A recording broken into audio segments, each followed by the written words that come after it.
This is Devil's Bit Scabious.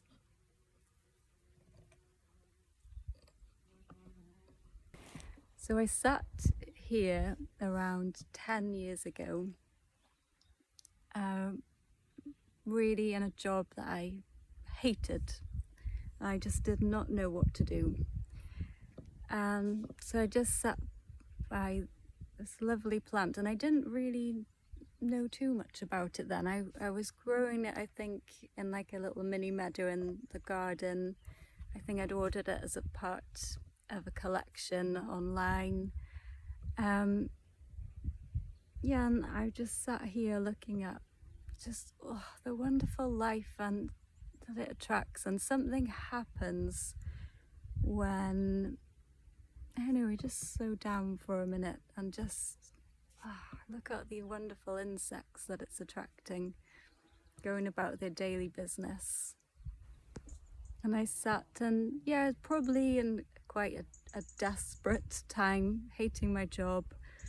And yeah, as I sat amongst these flowers and the buzz of life, yeah, I had this, I don't know, it just came to me like that I just really wanted to devote my life to these plants, the wildlife they attract.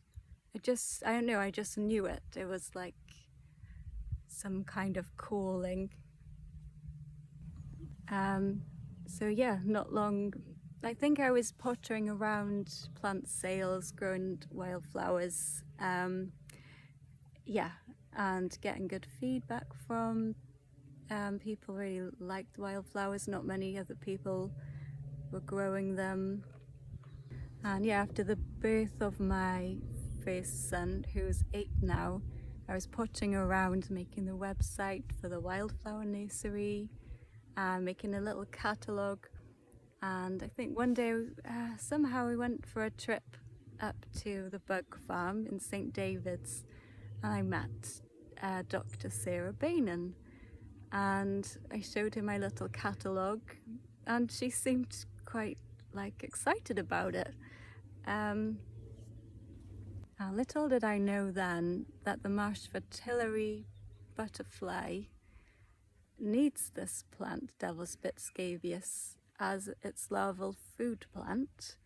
And yeah, so this was, yeah, probably going back quite a bit now, probably, I don't know, nearly 10 years ago.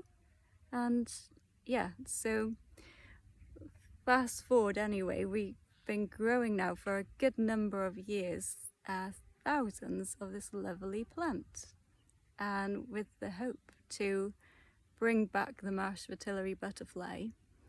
And yeah, I've found that there's lots of actual pockets of Devil's Bit Scabious and marsh fritillary around, and there's some lovely conservation projects out there. Trying to bring back this wonderful butterfly. So the name Devil's Bit it's an interesting name. So apparently in folklore the plant was so medicinal the devil just grew so mad and bit off the root. And if you actually ever see the root of this plant, you can actually see there's a part of the root that's looks like it's had a big bite out of it. So yeah, that's interesting, all these folk tales to go with it.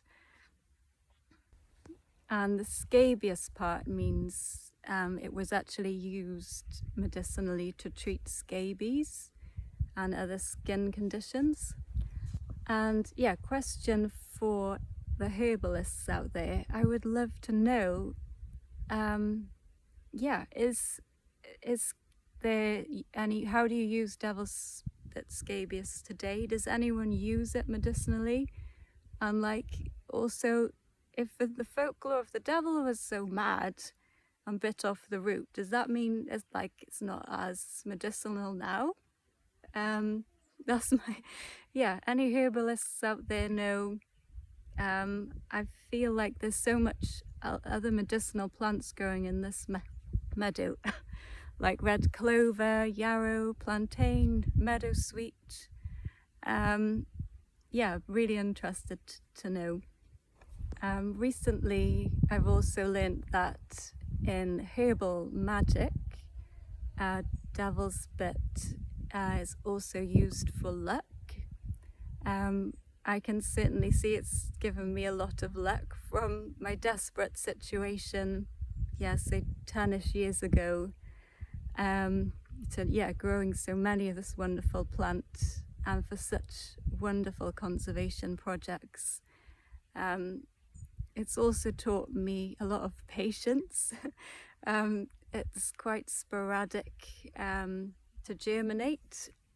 And also last year we had a different compost and it was really horrendous.